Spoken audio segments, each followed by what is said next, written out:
How to remove photos from your iCloud but keep in your iPhone. So let's get started. So you have to go into your photos. Now from here you have to select the photo that you want to remove from your iCloud but keep in your phone. So once you select the photo, here you have to go in the share icon, and from here you have to scroll down.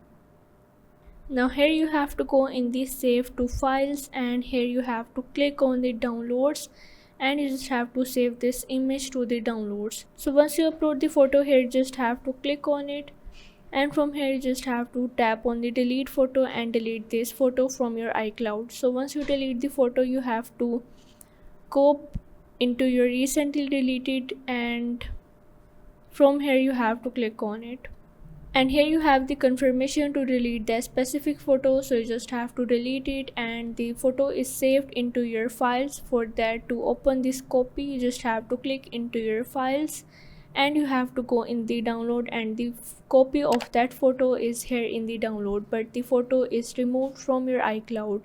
So if this video helped you out, make sure to like and subscribe the channel, and see you in the next video.